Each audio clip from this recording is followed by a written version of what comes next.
Imagine a rusted car abandoned for 10 years, without a single drop of gasoline. And suddenly, it explodes, setting the entire street on fire. But that's not the shocker. The real shock came when the police opened the hood and found an engine from a military machine that's been extinct since World War II. An engine that is engineeringly impossible to even move. Tonight, I'm telling you the story of Northville Alley, the place where we discovered that demons don't just possess humans, they possess iron too.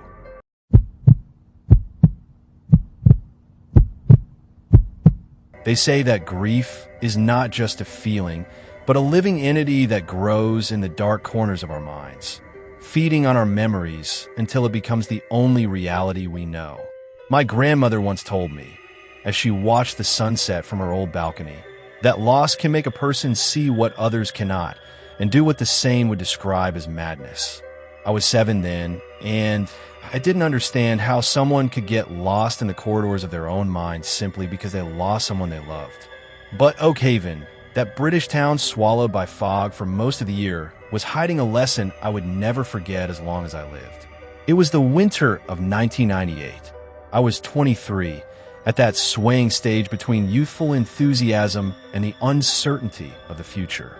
I had just graduated from university, and instead of heading for the capital, I decided to stay for a year in my hometown, working in the public library archives. The library was an old Gothic building, smelling of yellowed paper and dampness. My job consisted of organizing files of the dead, births, and the history of families who had inhabited this land for centuries. In that era, we didn't have high-speed internet or social media platforms. Our only way to know the neighbors' news was the wooden bulletin board in the town square and the neighborhood newsletter distributed by hand. The neighborhood where I lived, Pryor Street, was deathly quiet until rumors began to seep in like poison through the veins. It started with a small paper flyer stuck to the church door, written by an unknown hand in a trembling script. Who is the woman dragging death behind her at 3 in the morning? No one paid much attention at first. We thought it was a prank by teenagers bored with the town's stillness. But Edward, our neighbor the mechanic who spent his nights in his workshop open to the street, began to tell strange tales. "It's no joke, lads," Edward said, lighting his pipe on a cold night. "I've seen it with these 2 eyes. A tiny old woman, so frail the wind could pluck her from the ground, dragging a massive wooden sledge. The sledge isn't empty. It carries a box covered in black velvet. It looks incredibly heavy. She passes my workshop, heads toward the old cemetery, and returns an hour later by the same path, as if performing a sacred ritual." The stories began to multiply. Some said she was a witch reviving ancient rites. Others said she was just a vagrant looking for firewood. But I, by virtue of my work in the archives, had a different kind of curiosity. I began searching the town records for all the elderly women living alone in the vicinity of Pryor Street. One night, as I was leaving the library late, I felt an unnatural chill. The fog was so thick I couldn't see the palm of my hand. Suddenly, I heard a sound I had never heard before, the sound of dry wood scraping against the asphalt. Scritch, scritch, scritch. A rhythmic, slow, continuous sound. I froze in my tracks. From behind the curtain of fog, her features began to emerge. She wasn't just old. She looked like a piece of another time. The edges of her long wool coat were frayed, and her white hair blew behind her like spiderwebs. She was leaning her body forward, exerting an effort beyond human capacity to pull that sledge. And atop the sledge was the box. It wasn't just a wooden box. It was rectangular, the length of a grown man, with precisely carved corners. In that moment, I felt my heart drop into my stomach. This design is only used for one thing. It was a coffin. A real coffin. Not the cheap kind we see today, but one of heavy oak, the kind used for the funerals of nobility in the past. Why would a woman in her 90s drag a coffin in the middle of the night? And why was no one stopping her? In the following days, Pryor Street became a stage for unspoken tension. Neighbors watched from behind closed curtains. Everyone was afraid, but no one had the courage to confront her. Edward tried to follow her again and returned with a pale face. He swore to me that when she reached the cemetery wall, She stopped and began talking to the box, whispering to it, laughing at times, and weeping at others. I decided to break the barrier of fear. It wasn't just curiosity. It was a sense of responsibility toward this woman who was clearly suffering from total mental displacement. I began monitoring her schedule. She always emerged when the church clock struck 3 in the morning, the hour known in folklore as the witching hour, when the veil between our world and the next is at its thinnest. Friday night, the storm was at its peak. Thunder tore through the sky of Oak Haven, and rain fell in torrents. I said to myself, she won't go out tonight, surely. But I was wrong. At exactly 3, I heard that familiar sound, scritch, scritch. I left my house, wrapped in my raincoat. My parents were visiting my grandmother in the countryside, and the street belonged to me, the old woman, and the coffin. I approached her slowly, my heart beating like a drum in my chest. The old woman was stumbling. The rain had made the ground slippery, and the sledge almost slid into the ditch on the side of the road. "Madam, do you need help?" I shouted over the wind. The old woman stopped suddenly. She turned around with terrifying slowness. Her face was a map of deep wrinkles, and her eyes were dull, as if a film of water covered them. She looked at me, showing no sign of surprise. "Isabel," she whispered in a hoarse voice. "Have you come back, my daughter, to help me with our walk?" My name wasn't Isabel, but I realized immediately that she wasn't seeing me. She was seeing someone from her distant past. I stepped closer, and then I smelled it. It wasn't the smell of rain. It was the smell of ancient decay, the scent of something that had been buried, stayed a long time underground, and then was unearthed. I looked at the coffin. Because of the continuous rain over several nights, the wood had begun to crack, and the velvet cloth covering it had sagged and partially fallen away. I saw a hole in the side of the wood, and through that hole I saw something that made me recoil and stifle a scream. I saw bony fingers, not entirely white, but covered in a dark brown hue from the effects of soil and decomposition. There was a gold ring still clinging to one of the bones.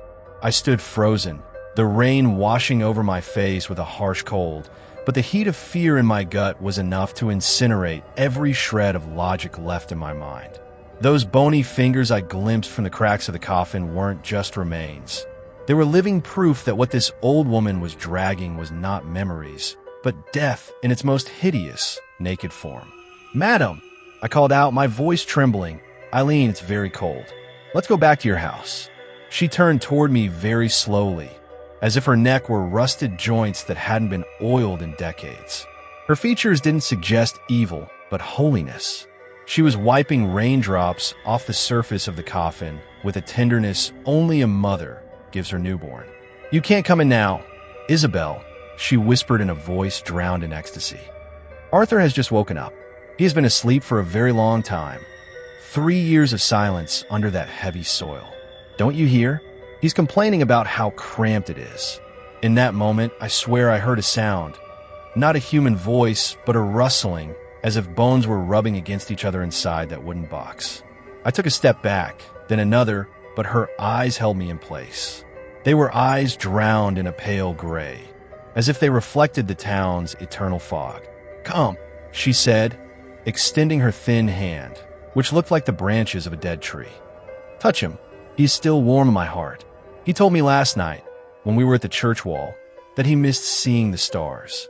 But the cursed clouds are hiding them today." To understand the horror of what I was seeing, I later had to search the scrapbooks she left in her room. In the mid-50s, Eileen and Arthur were the pulse of this neighborhood. It wasn't just a love story. It was a state of total fusion.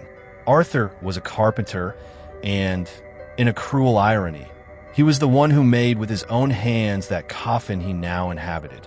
He made it for himself in a philosophical moment, claiming that a man must build his last house with his own hands so he wouldn't feel like a stranger in it. They went out every night at exactly 3 in the morning, not because they were mad, but because Arthur suffered from chronic insomnia and Eileen refused to let him face his night alone. They would circle the church, whispering about their dreams, the children who never came, and the promises made under the moonlight. He told her once, laughing under the church arch, "Eileen, If I go before you, don't leave me alone in the darkness of the grave. Come back to me and talk to me, even if you have to dig up the earth with your fingernails." He didn't know that his words would turn into a curse that would haunt her in the autumn of her life, and that her loyalty would transcend the boundaries of sanity to become a crime against peace. I was pulled back to reality by the sound of the wooden sledge stumbling. The dilapidated front wheel had caught in a crack in the asphalt, and the old woman began to moan from the effort. I couldn't remain a spectator. Despite my revulsion and my certainty that what was inside the box was a decomposing corpse, I stepped forward and grabbed the cold wooden handle. The weight was terrifying. It wasn't just the weight of wood and a body. It was as if I were dragging a piece of the earth itself. As we moved slowly, Eileen began to speak, her tongue twisting with words that no longer belonged to the language of the living. She was talking about the person who helped her. "He's a kind man," she said, panting. "He came to me on a moonlit night, carrying shovels and a strength I've never seen in a human. He told me he hates prisons, and the cemetery is nothing but a prison for souls that haven't had their fill of love. He helped me get him out, carried him on his back as if he were a feather, placed him in his box, then vanished into the fog." Who was this man? Was he a relative? Or just a deranged passerby who shared her madness? Or perhaps he was something else entirely, something that feeds on grief and ruin? We reached the turn of the dark alley where her house was located. Suddenly, Eileen stopped. A dead silence fell. Even the sound of the rain seemed to lower in shame. "He wants to see you," she said suddenly. "Who?" I asked, my heart nearly leaping from my throat. "Arthur. He says your scent is like the orchids he used to pick for me. He wants to thank you for helping bring him home." Before I could utter a word, and with a sudden strength I never imagined inhabited that fragile body, Eileen pushed the coffin lid. It wasn't sealed with nails. It rested only on its own weight, though it slid with a jarring sound against the asphalt, and the secret was revealed. Words cannot describe the sight, but I will try for the sake of the mark it left on my soul. In the dim light of the street lamp, I saw what remained of Arthur. It wasn't a corpse in the traditional sense, but a portrait of dry decay. The white shroud had turned the color of rust, and skin clung to the bones in some areas like dry leaves about to crumble. But the face was the nightmare. The jaw was dropped in a position that looked like a silent scream or an eternal laugh. The eyes were empty sockets inhabited by blackness, but locks of his gray hair hung over his bony forehead, moving with the cold breeze as if trying to hide the shame of death. "Look how he smiles," Eileen cried with childish delight, touching the skull with her fingers. "His color has come back to him, hasn't it? The smell? Oh God, the smell. It was a mixture of damp earth, rot, and something sickeningly sweet, like fruit that had rotted in the summer sun. I felt my stomach churn, and my vision began to blur. I recoiled, covering my mouth, while she leaned down and kissed that cold skull, whispering to its secrets that the living should not hear. In that moment, I didn't see a mad old woman. I saw the tragedy of all humanity in the face of loss. I saw the horror that drives us to tear the veil of death just so we don't feel alone. I ran to the nearby phone booth. My hands were shaking so much that I dropped the coins 3 times. When the emergency operator answered, I could only whisper, "There is a dead man walking on Pryor Street, and his owner refuses to let him go." Only a few minutes passed, but in my mind, they were eons. The sound of raindrops hitting the roof of the phone booth sounded like the striking of a nail into a coffin. And when the police car lights appeared from afar, they weren't blaring as I'd asked. They flashed a cold blue, cutting through the fog of Oak Haven like light knives. When the officers approached, the sight exceeded their professional comprehension.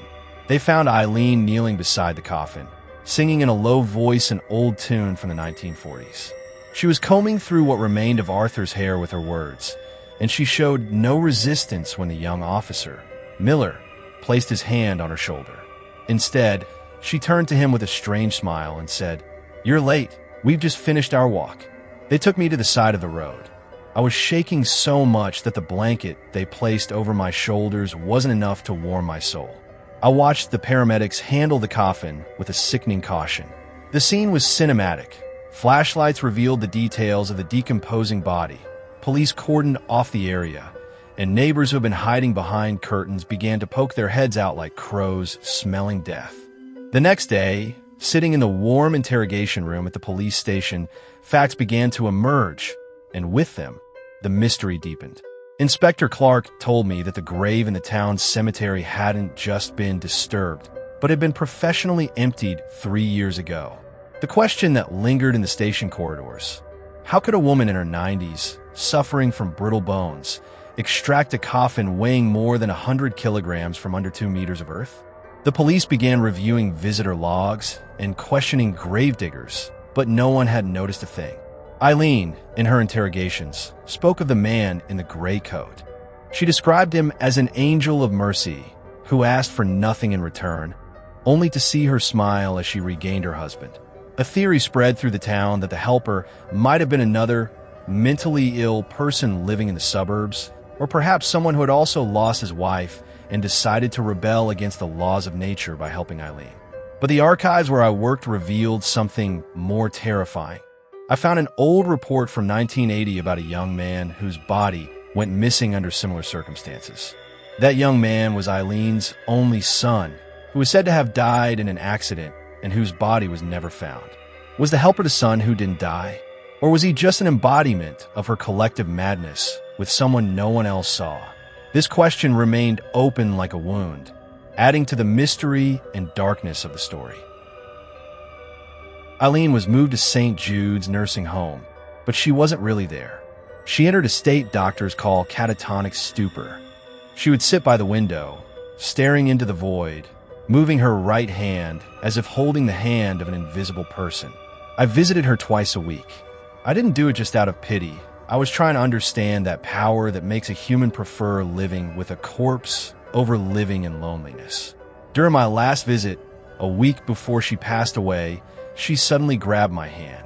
Her grip was surprisingly strong. She whispered in my ear in a voice that sounded perfectly clear, far from her usual madness. "My daughter, death is not the end. The end is when we forget the faces of those we loved." I didn't bring his body home to terrify him. I brought him because I was afraid he would forget my face under the soil. In the winter of 1999, Eileen passed away peacefully from severe pneumonia. She was buried in the same grave as Arthur. But this time, a thick layer of concrete was poured over the coffin by order of the municipality to prevent any mysterious helper from repeating the act. Today, many years later, when I look back on that night in Oak Haven, I don't remember the horror as much as I remember that look in Eileen's eyes as she kissed the skull.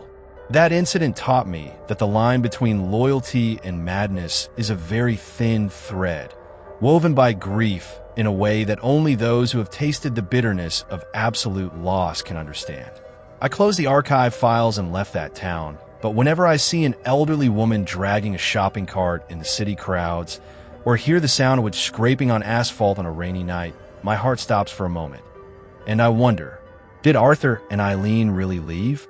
Or are they still wandering somewhere, far from the eyes of police and laws, completing their eternal walk under stars that never fade?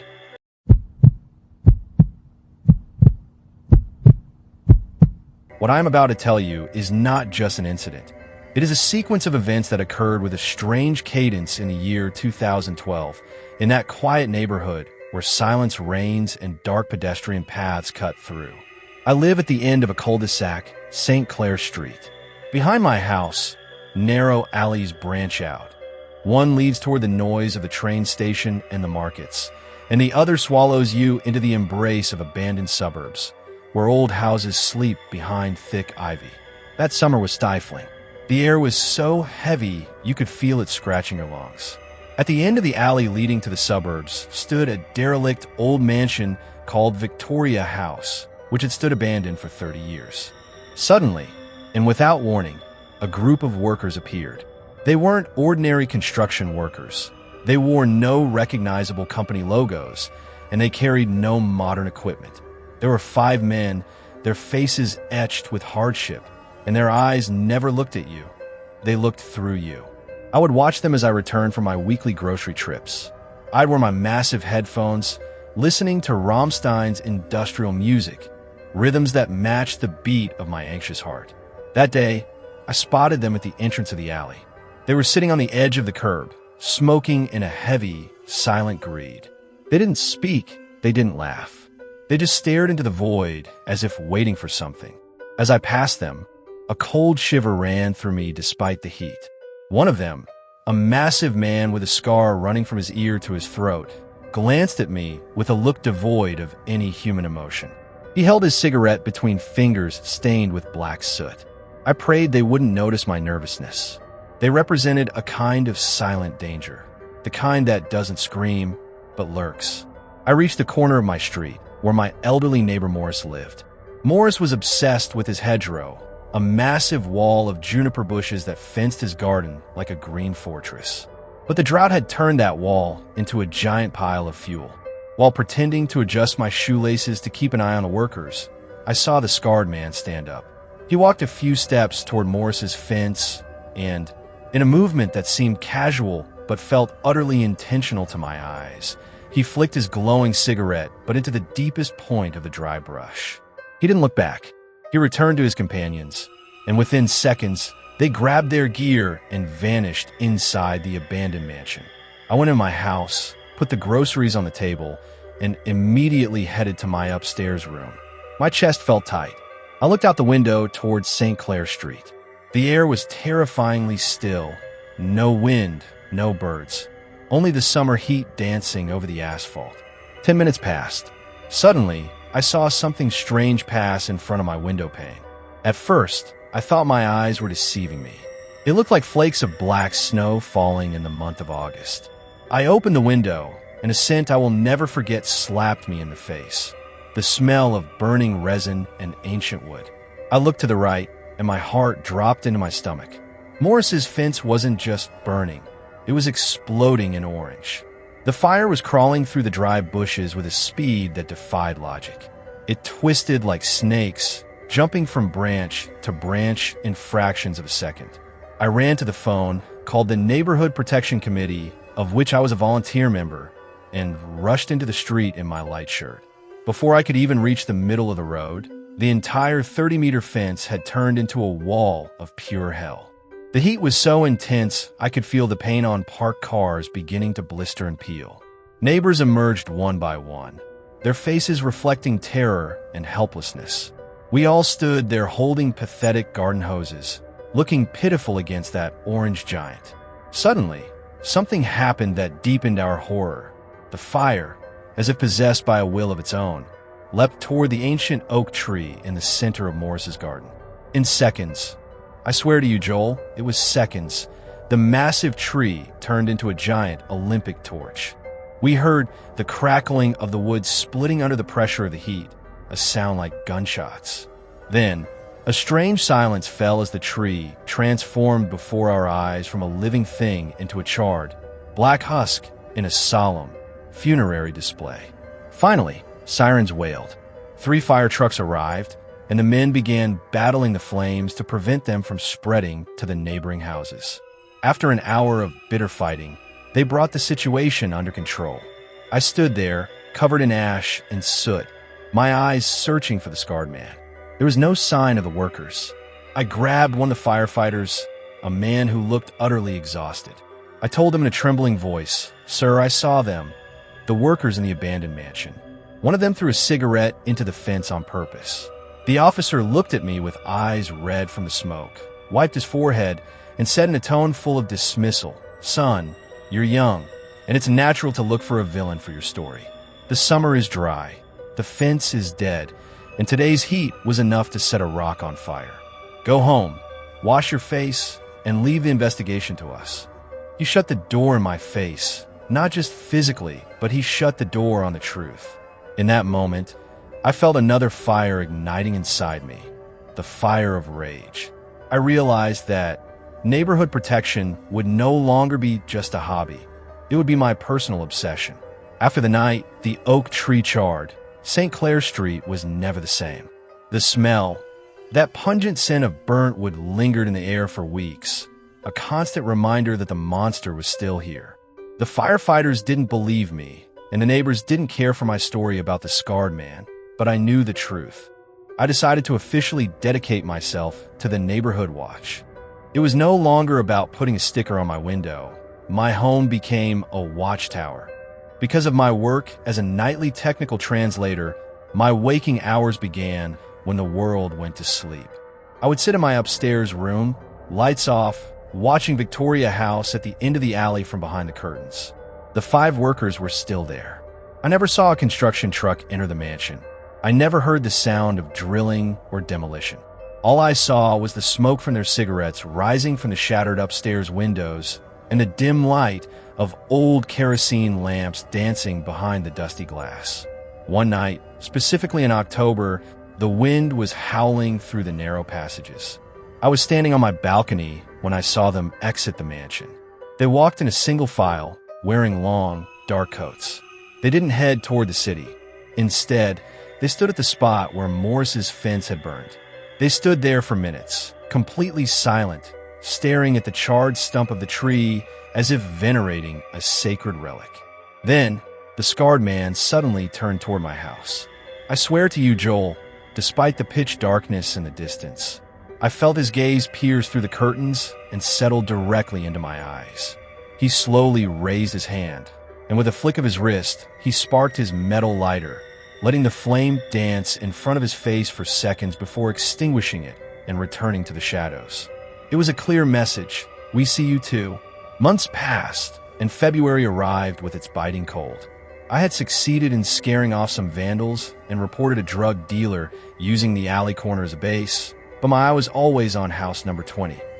This house sat at the end of the row, directly adjacent to the path leading to the abandoned mansion. It belonged to Mr. Gregory, a lonely man in his 70s who lived with his cat, Simba, who was my constant companion when I went out for walks. It was a ramshackle wooden house with a large side shed that Gregory used to store carpentry tools and old fuel. That night, I was immersed in a horror game on my computer. I was wearing headphones, but the game volume was lowered to a whisper. Suddenly, a sound pierced the silence that wasn't part of the game. Crack, crack. A sound like drywood snapping, but it was rhythmic. Then a muffled explosion followed. Boom! I jumped onto my bed and looked out the back window. The scene was beyond description. A massive orange glow was emanating from Mr. Gregory's garden. It wasn't just a fire. It was a chromatic explosion staining the night sky the color of blood. I called the fire department immediately, my voice shaking. Fire at number 20. The shed is burning. There are chemicals inside. Then I called the head of the neighborhood committee and ran outside without even putting on my shoes. The street was empty, the cold biting my skin, but I didn't feel it. When I reached the end of the street, I realized the magnitude of the disaster. Gregory's side shed had turned into a giant ball of flame. The fire was beginning to consume the wooden porch of the main house.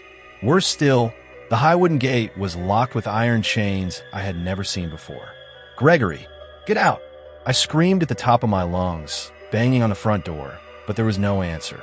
I pounded on the window of the neighbor at number 19, Mr. Harry, yelling for him and his family to get out. Harry woke up and emerged dazed, and neighbors began to gather, but no one dared approach number 20.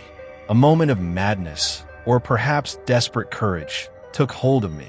I remembered Simba the cat, and I feared Gregory might be unconscious inside. I decided to circle the house through the dark pedestrian alley to try and call out to him from the back window. The moment I entered the alley, a sudden silence fell. Then hell exploded. Gregory had been storing hundreds of aerosol cans and containers of liquid fuel in the shed. A serial explosion shook the foundations of the neighborhood. Because the alley was narrow, a tongue of flame several meters long surged out, piercing through the dilapidated wooden fence and striking directly toward where I was standing. In that moment, I saw death in its clearest orange. It was a wall of fire crawling toward me at an inescapable speed. I leapt back with all my strength and fell on my back in the cold mud. I felt a searing heat hit my face. I smelled the sickening scent of burning protein. It was the smell of my eyebrows disappearing and the hair on my arms turning to ash in the blink of an eye. If I had taken one more step forward, that explosion would have stripped the skin from my bones. I lay on the ground, looking at the sky, my breath coming in ragged gasps. And above the wall of the abandoned mansion, at that exact moment, I caught a shadow moving. The scarred man was standing there, watching the scene coldly. He wasn't trying to help, and he didn't look panicked. He was just watching his work. It wasn't my scream that woke the neighborhood. It was the series of explosions that made the earth tremble beneath our feet. I lay on the muddy ground of the alley, my ears ringing with a sharp whistle that drowned out everything else. I tried to stand, but my body was paralyzed from the shock. I looked at my arms. The skin was bright red, and the hair that had covered them was completely gone, leaving behind an unforgettable smell of burning human flesh. The fire trucks arrived, and this time it wasn't just one or two, but a whole squad. Firefighters rushed in with their giant hoses, battling the orange dragons that were trying to swallow Mr. Gregory's household. In the midst of that chaos, between the blue and red lights intersecting with columns of black smoke, I spotted the liaison officer of the neighborhood watch, Mr. Fletcher, talking seriously with a criminal investigator. "Where is Gregory?" I screamed as I tried to reach them, paramedics attempting to place an oxygen mask on my face. The fire had consumed the porch entirely and entered the living room. Real terror gripped me. Had the old man and my friend Simba the cat died in this inferno?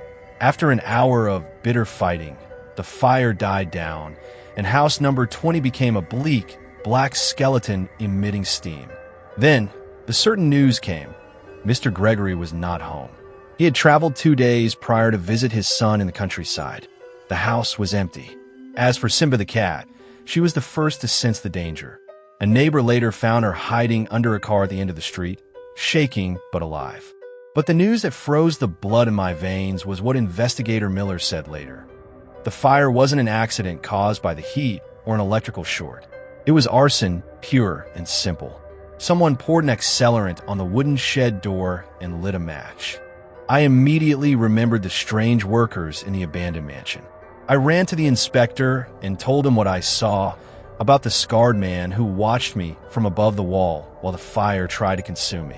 I told him about their stares, about the first cigarette in Morris's fence, and about their silent hatred for this neighborhood. The police raided Victoria House that night. They went in with their weapons and flashlights.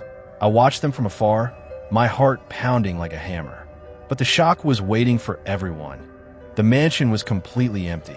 They found no trace of the workers, no cigarette butts, no equipment, not even a trace of the kerosene lamps I had watched every night. The inspector told me with a tone of doubt, "There is no one there, son, and the building has been locked with rusted chains for years. Are you sure about what you saw?" In that moment, I felt madness crawling toward my mind. Had I been watching ghosts? Or were they so professional they erased every trace of their existence in minutes? A week after the incident, as I was walking through the same alley toward the city, bandages still wrapping my arms, I saw something on the ground. At the corner where the man had thrown his first cigarette, there was a small object glinting under the pale sunlight. I leaned down and picked it up. It was an old metal lighter, engraved with a Gothic letter V. I remembered the lighter the scarred man had lit to terrify me that night. It wasn't a fantasy. They had been here, and they knew exactly what they were doing.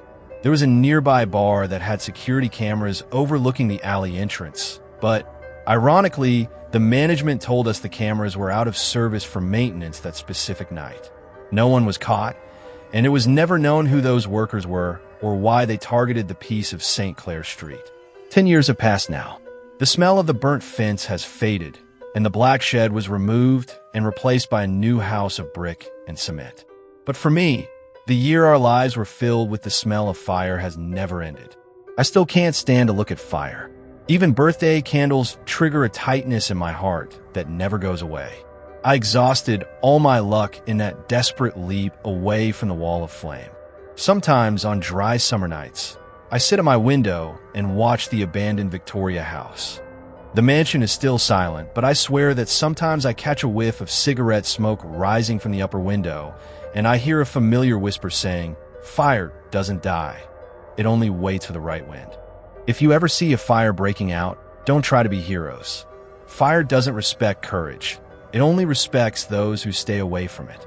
As for me, I will keep watching, because I know that ashes do not sleep, and that those strangers may return one day, with new matches and other tales from hell. Do you like fire, Joel? I used to love it, but now I am content to stay in the shadows, far from its treacherous light.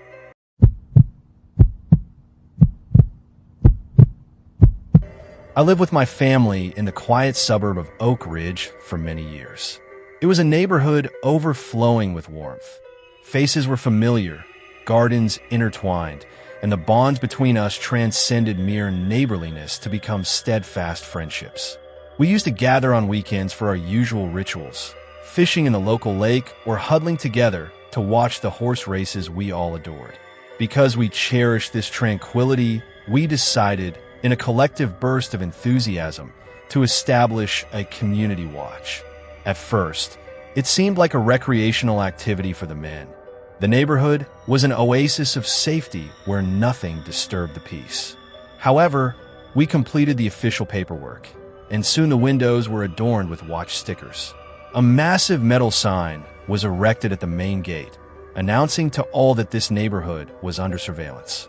It amazed me that everyone joined without exception, as if we had been waiting for a reason to unite.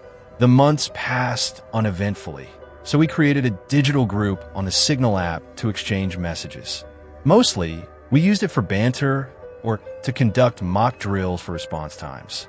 One of us would claim there was a danger just to see who would arrive first. It was childish fun, so when a message arrived from Yasin, the head of the committee, I didn't give it much thought at first. Yasin was a jovial person who loved pranks, despite his apparent seriousness at work. I opened the message, which I still keep in my private archive. It was riddled with typos, as was Yasin's habit when writing in a hurry. Guys, this is truly bizarre.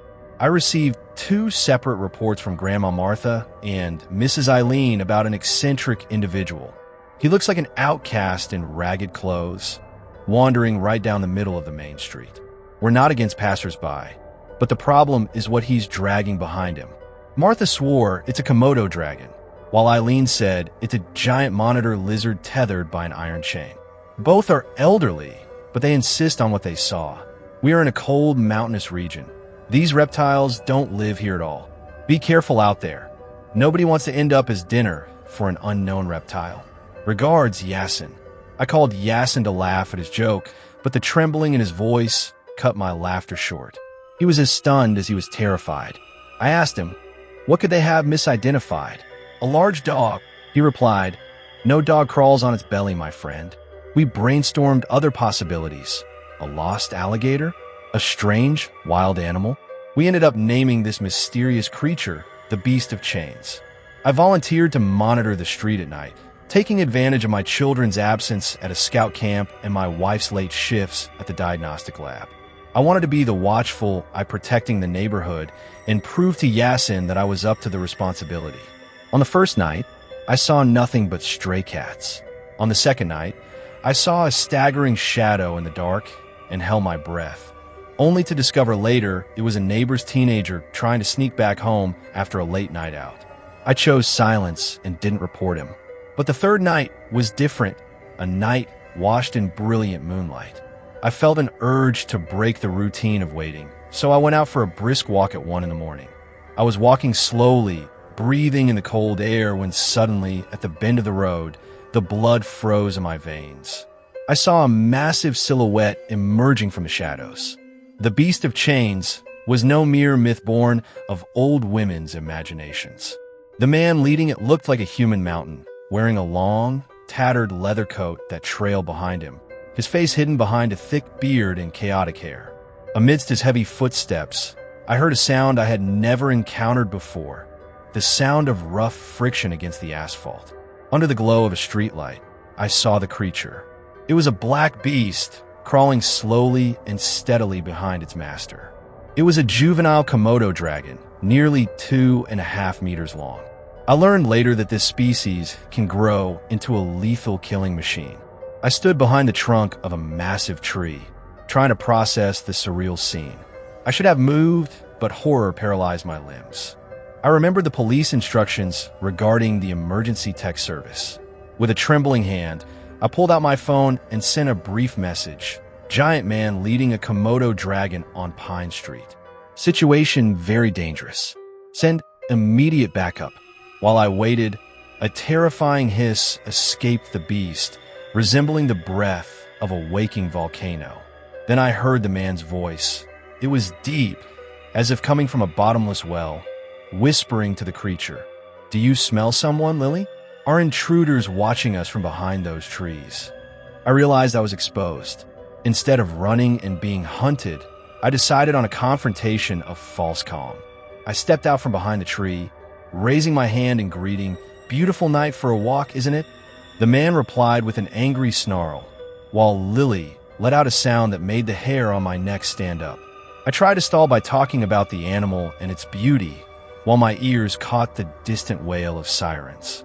As the blue and red lights approached, the giant's face contorted into a mass of pure rage. He accused me of betrayal and began to unfasten the iron collar from the beast's neck, saying in a vengeful tone, "Lily hates strangers who call for noise." I didn't wait a single second. I took off in a sprint, a race with death toward my house. I could feel the beast's cold breath behind me and hear the thumping of its claws on the ground.